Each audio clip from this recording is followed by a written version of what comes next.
The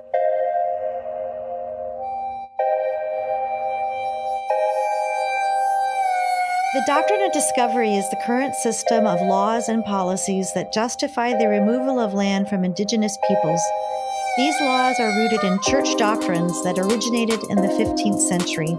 Together, we will uncover this deep structure of colonization that systematically deprives Indigenous peoples of human rights. I'm Sherry Hostetler, and I hope to start a coalition of Anabaptist people of faith that seek to dismantle the doctrine of discovery. I'm also a Mennonite pastor in San Francisco.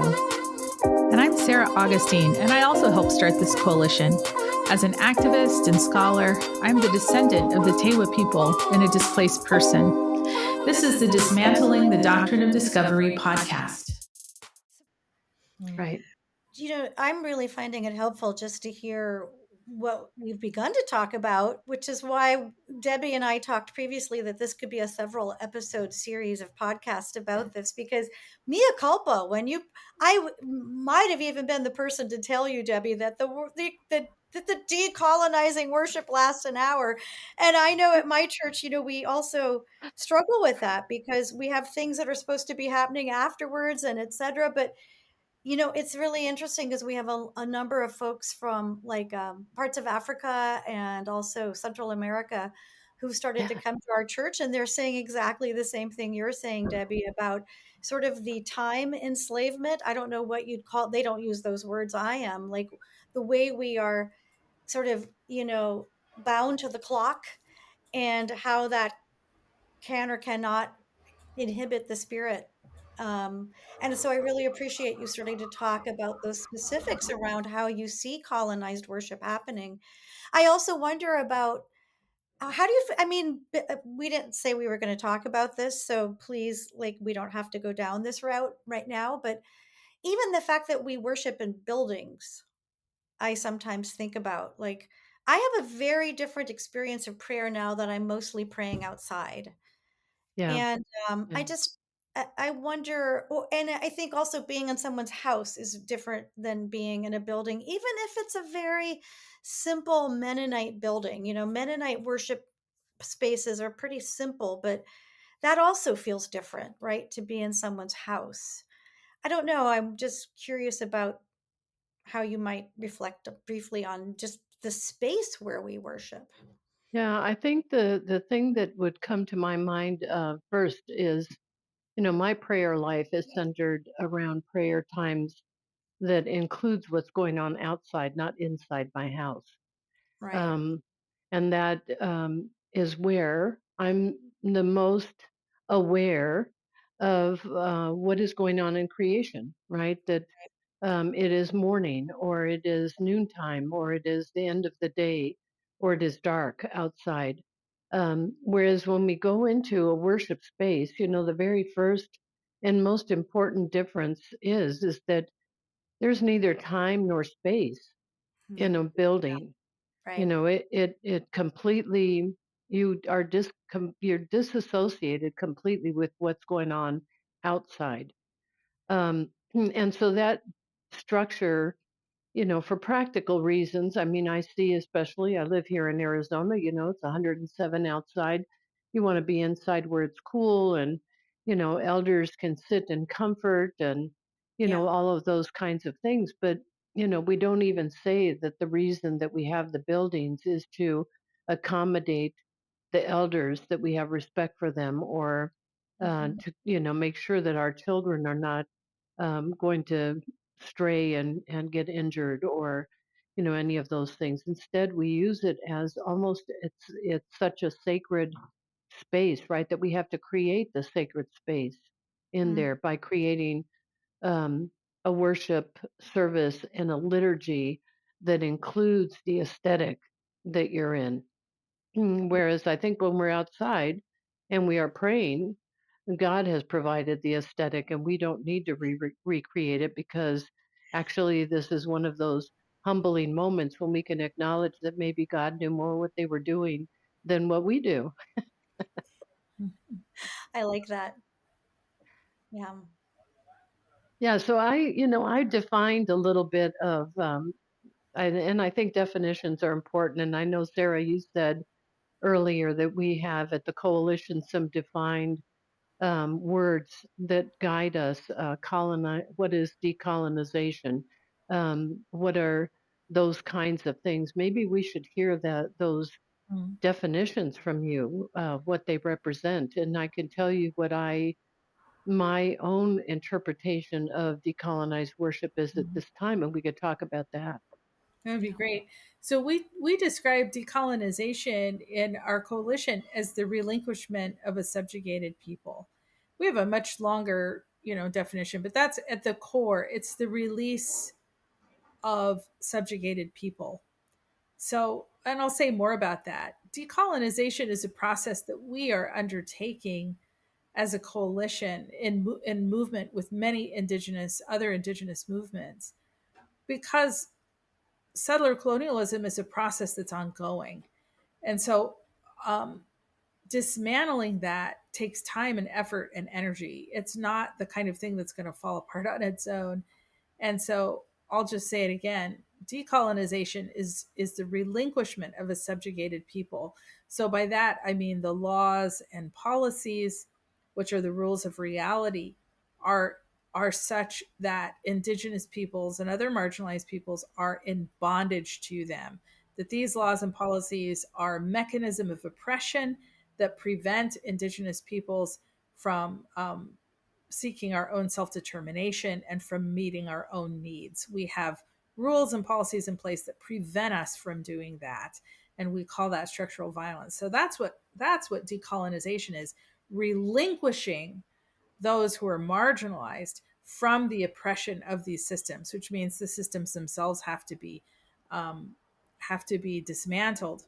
And so when I think about decolonized worship, that's one of the questions in my mind, Debbie, is what does it mean to relinquish subjugated people in worship itself? Because as I was saying before, if you have colonized worship, then the worship space and process itself is subjugating vulnerable people.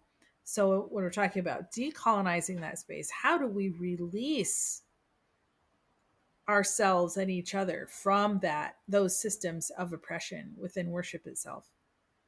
Sarah, you said, that I think it is important for us to hear that definition, the release of a subjugated people, and to hear that we're talking about the policies and structures that the subjugated people need to be released from.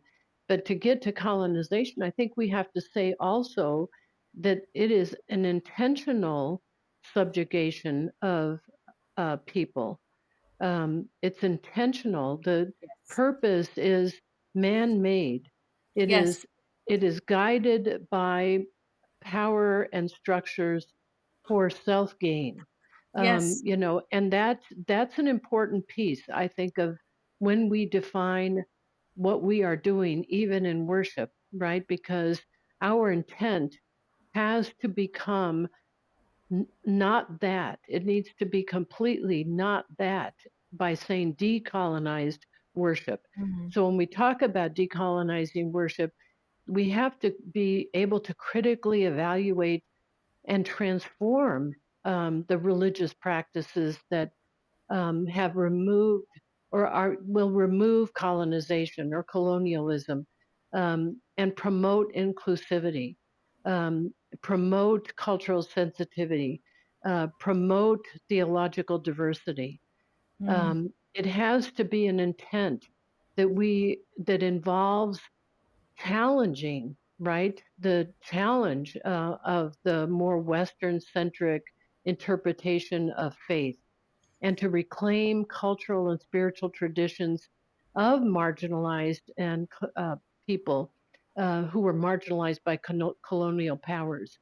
I think it's a process. Decolonized worship is a process that liberates worship from the structure and the assumptions that perpetuate that dominance and that oppression of fostering more just and equitable religious experiences, or recognizing that God's relationship with each and every person is unique.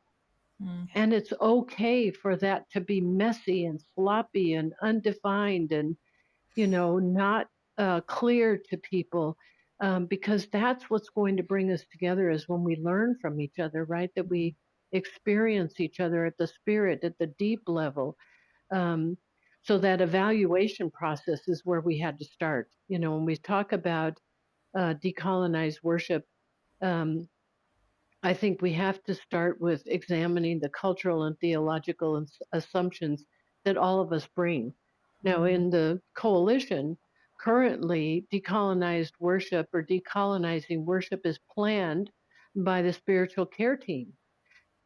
Everybody on the spiritual care team is different, and we all have a different lens that we come from. But it is so interesting that in the discomfort of not having the defined um, direction, purpose, way of doing things, we tend to start slipping back, right? I recently, in fact, just had this experience this last meeting with our spiritual care team, that we said we're going to revisit and talk about what decolonizing worship looks like, because one of the persons who was planning a worship service was given direction to look at the template and then to follow directions on the template that had been set before them, and to follow, this line of, this is how the worship service goes, when that in and of itself means that we're slipping back into that that same format, right? It is okay to have a template of some sort for a person, for myself, in fact, let's say, as an example, when I'm planning worship, I may follow the same sort of format, but I'm following a format that is culturally authentic for me, that is giving you a peek into my relationship with God and how I interpret that. Um, I also have to remember that when we're reclaiming those traditions, that most of the indigenous traditions, at least in the world of the coalition, um, are not the same. They're all different. Right. And they should be, right? Because we have people from the south, we have people from the east, we have people from the north, we have people from the west, and all of us have very different expressions, and most of our expressions are land based, which brings us into why the coalition's land protection, water protection, earth protection, those resources, the earth, the air, the fire, and the water, are so critical. So because we can say that there are certain things, right, that a worship service, decolonized worship service, might have in it. And those would be things that immediately connect us with creation and our creator. And so I always begin with saying, are we representing the earth? Are we representing the air? Are we representing the water? Are we representing fire? Because we are made up of those elements, and the elements that we were made up of, so was the rest of creation made with those same sacred elements. If we're going to have a template for decolonizing worship, then there's a foundation where we can start and say, you don't need to be like me. Sarah, you come from a different tribe than mine, and Sherry's have got a very different background, but we all can say, yeah, we're all made of those four sacred elements. Now, let me tell you how those four sacred elements speak to me in the way that I communicate with God, or how I reflect my relationship with God. And that would be culturally then inclusive and sensitive, right? Because that would be beckoning forth from each and every one of us our individual, unique expressions, our authentic expressions, that we are able to do that with integrity and not feel like we need to follow a format or a template, right? Yeah, and so one of the something I wanted to reflect on, Debbie, in this conversation, and Sherry, is that is one of the reasons that we chose to do this in the first place. In our origin, in our early days, we're really looking at laws and policies. How do we accompany Indigenous activists and leaders and land and water protectors as they're defining for themselves self-determination? How do we come alongside and accompany those? We're really looking through a legal and policy lens. How did we get to decolonizing worship? I mean, I think I have to point that out. Like, how did we say, oh, we need a chaplain? We really need to find a chaplain who's going to lead us in this work. And I want to just point out, from my own tradition, I'm going to just talk about myself and then I'll talk about kind of the cause. I think in my own tradition, the spirit is the center of everything. It's the center of all work. So there is no movement for liberation that isn't rooted in spirituality, because spirituality is the first thing. I've been instructed the very first thought when I wake up, when my eyes are still blurry, is to give thanks for the breath in my body before my feet hit the ground from my bed, to give thanks for that breath. I am now again conscious of the breath in my body that is given to me by the Creator. So everything is, the entire world and everything in it is rooted in spirituality. So that's my own tradition that I'm coming from.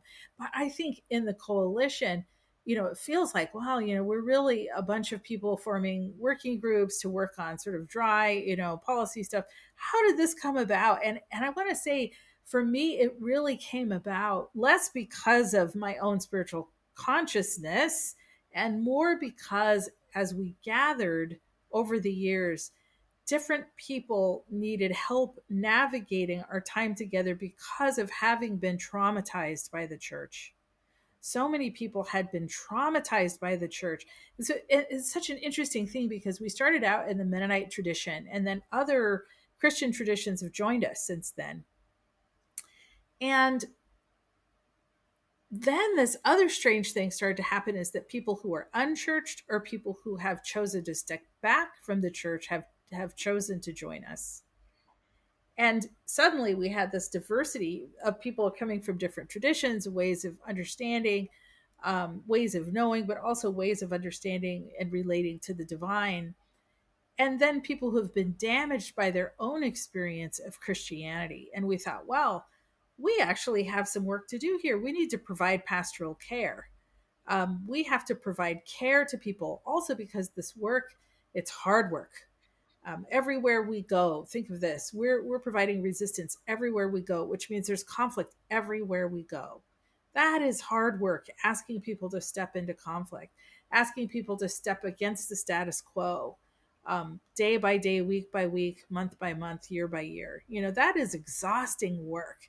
And it was like, we need to be able to provide, oh, this is an old fashioned word, but succor. You know what I mean? We have to be able to provide Yeah. um, some kind of relief for that.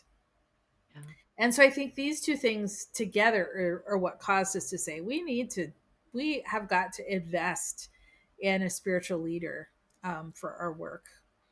Yeah. So, And that's so interesting, Sarah. But I would say to you, the Spirit was beckoning you forward to see the work that you're doing is spiritual, yes, that's right. and that what the piece that was not visible in the coalition was the piece that the coalition needed to begin with, and Yes. that is the spiritual connection, and recognizing, as you said, all work is spiritual, Oh, all of yes. it is spiritual, and that we are, in fact, you know, as I often say to people, you can run, but you can't hide. You know, God comes into your life whether you want to or not.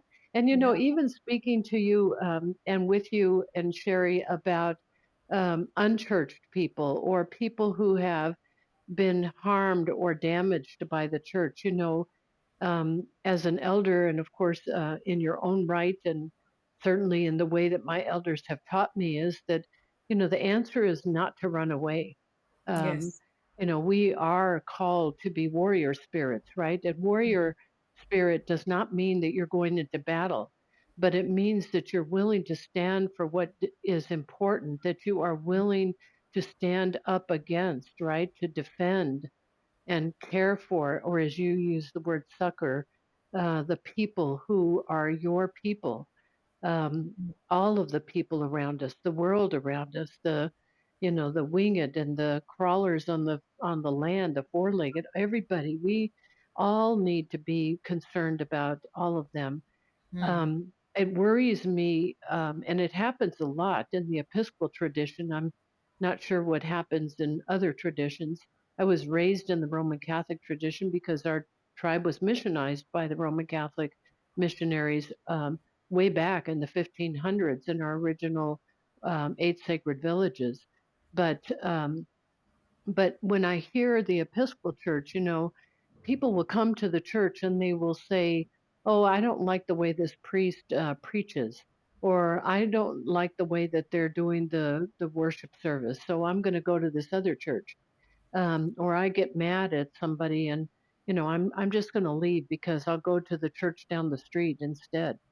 And over and over again, Sarah, I have to remind people that there are two things. First, the people who say I don't need to go to church to find God because God is everywhere. And I always say, yes, you're right, because we don't come to church to find God because God is everywhere. We come to church to find God in each other, and that's really mm, hard. And mm, running away, right? Because you don't like God in this person and thinking that you're going to find God in another person better until you don't like that person and then you leave, right? This is part of our work is that we mm, need to say to people and all of ourselves. I mean, I say it to myself daily. I have a covenant relationship with God and mm, all of God's creation. Mm, mm, That covenant relationship that I have is unbreakable. It is mm, unconditional, mm, and it does not permit for me to mm, decide when I'm willing to be in it and when I'm not, because mm, it is a lifelong covenant, mm. right? Oh, yeah, I appreciate that. And yeah, I so appreciate that, and those words that I will meditate on. And I guess I would just extend that by saying, Debbie, in the coalition, we've said for many years, this is lifelong relationship with each other. We come out of conviction, many of us, but we stay out of love for one another. And as soon as we locate this work as a lifetime work, it's not every third Thursday. That's what we say. We don't, this is not a thing of every third Thursday. This is for all lifetime. I want to know you for my whole life. We're going to be in relationship for our whole lives. Then suddenly we say, oh, we better figure out worship. It's not a project, eh? It's Sherry, I would be interested in hearing from your perspective also what you thought was going to happen in relationship to decolonized worship, like when that idea surfaced and you began thinking about it, because you did have some decolonizing worship services before I came on board. yeah, and only a couple, I think. But to be honest, I don't know that I had much of a conception. I felt like it was, we were going to begin the process and of talking overtly about it. I think in my own self, I certainly have some thoughts about decolonizing worship. You know, one of the things we say is that Sarah, I'm just adding to what you said of decolonization is colonizing powers and their beneficiaries relinquishing control of a subjugated people and then identifying, challenging, and restructuring or replacing assumptions, ideas, values, systems, and practices that reflect a colonizer's dominating influence. Mm, So that, from the perspective of somebody who is a white settler, the way I also think about that is, yes, of course, we are here to relinquish control of a subjugated people, indigenous peoples. And how has that colonizing influence deformed, warped, misshapen my own relationship to creator and creation? And how do I look at that piece of the work in myself? And so for me, worship in my own church even though we don't consciously call it decolonizing worship, is about how do we repair harm that has happened, whether that is within our place within that system of structural violence, but also interpersonally. How do we repair? How do we repair our relationship to Creator in the ways it has been damaged because of oppression? That I have a lot of LGBTQ plus people in my church, and many of them come with their own stories of having been deeply excluded. I grew up in a very conservative, I would say almost fundamentalist Mennonite church. And while there was some very redemptive parts of that formation, including this idea that you just didn't get to walk away from people, um, there were parts of it that were deeply harmful to my body and my spirit. Mhm. Mhm. And so for me, th- that, it's all of that, not to mention the fact that I think, as a child, I had a deep and intimate connection with creation that, wasn't necessarily sustained as I grew up by the church. So I love what you just said and I love what I have seen you do in terms of bringing the relationship with creation, or as I think Sarah and I say in our book, really the relationship with reality, with a Mhm. capital R, into the worship, even if we're not outside doing it, even though we're here doing it on Zoom, right? I really much feel that there is, for my perspective, the repair of that disconnection with creation that I think most white folks I know have. There's a pretty deep wound around that in Mhm. folks. So I think that is just, so maybe that was what I thought. I think yeah, I think it wasn't always initially like fully formed, but I think that I also think, like, looking at the ways that, just to be name it, that capitalism has damaged our spirits. Productivity, you have to produce, probably all that stuff we're talking about, time. There's all sorts of ways that we have been misshapen by that system, that I think a decolonizing worship, whether it's saying that explicitly or not, is actually working towards having a repairing and reforming and reshaping. Does that make sense? Oh, I Mhm. think it does. And you said something, Sherry, that comes to mind again. Earlier I was talking about how the place where we all are the same is that we're made from the four sacred elements. Yes. And I know that within the coalition, and certainly in other work that I'm doing, that I'm often hearing about, the settlers that came to this country, and certainly the people who came to this country were not indigenous to this land, but they are indigenous to somewhere. Yeah. And that to me, when I'm talking about that we're all made from the same four sacred elements, we all are also indigenous. And that relationship with our indigeneity, the land that we come from, the place where we connected first with God, goes back in our ancestry, even if we are not aware of it today in the way that we live, or in what we recognize about where we live, or any of those things. If it's not part of our culture or our tradition or our language at home or any of those things, but it's there because it's in the DNA. And I would appeal to that. I'm wondering about the folks who are going to be listening to the podcast later on, and how even in this process that we can differentiate each other, and put the colonizers in one category and the indigenous people in another category, as if one or the other of us is better, and who is defending who is protecting whom, when I think all of us have to be decolonized, that we all have to get back to that root of our connection, our original connection to our Creator and all of creation around us. And so for me, when I talk about decolonizing worship, my hope is that, um, I'm not going to portray right? That the way that I was taught in my tradition, that the way that I interact with God, the way that I see creation around me is the right way, and everybody else's way is wrong, right? Or that we don't need those other forms of worship.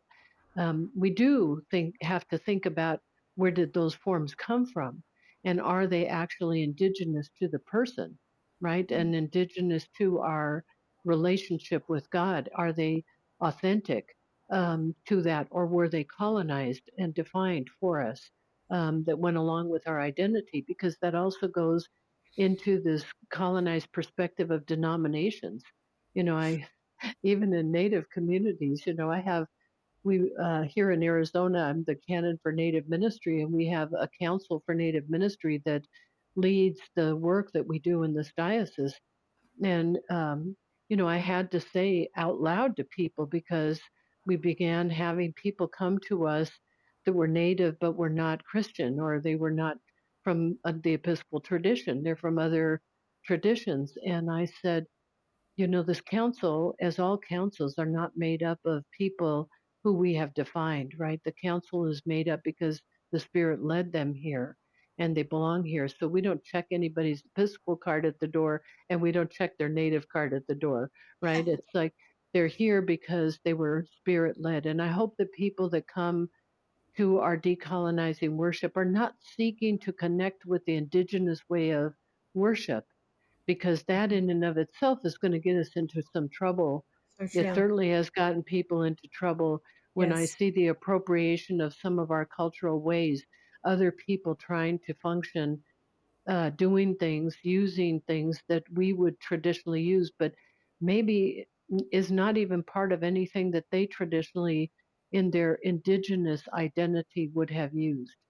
Um, so it's all of those things connected, and this is why I think this is for me, um, it's inspiring. It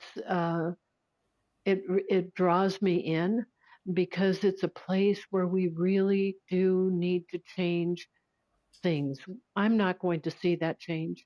I may see glimpses of it, but I'm not going to be responsible for it. I can only do, as Sarah was alluding to earlier, do what I've been taught to do, is to hopefully make whatever happens next easier for the next person after me, or for those who are still involved when I'm not involved. Um, so that is always my purpose, right? To recognize that all I do, all I say, how I think is going to affect all those who follow me. Mm. Yeah. So one final thing I'd like to say just in closing is that I love the way that we say decolonizing worship, and for me that is also acknowledging that the way we worship is in itself a process of decolonization, that we are taking it as a verb, we are decolonizing in the world by the way that we worship, and in every way. That's our ambition in the coalition. Not to say that we do it perfectly right in every way, but it is our goal to decolonize in everything that we do, that our posture is a posture of decolonization and loving kindness. Mm. Mm. Well, that's beautiful. Yeah. I'm wondering, Debbie, you sent me this prayer back in February. I think it was soon after you had perhaps done your first decolonizing worship service. I can't remember, but I just love the prayer. Um, it begins, Creator God, may we remember we are in partnership with the land and not owners of it. If you have that at the ready, which you may not because I didn't alert you to this, I'm wondering if I would just love to end with it because I How think about it? Yeah, I think you should read it for us. well, I want to make it really clear it's your words, and they are, but I think they are words that belong to Spirit. So they are words that belong to all of us too, and it's a prayer. And I want to read it because I love it, and also because I think that it will give our listeners a sense of the Spirit that is present in our decolonizing worship services. So, with your both of your permissions, I will end with this prayer. Okay.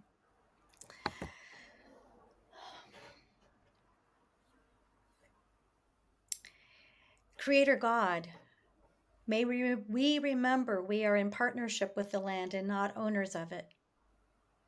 May we remember that the land does not belong to us, but that we belong to the land.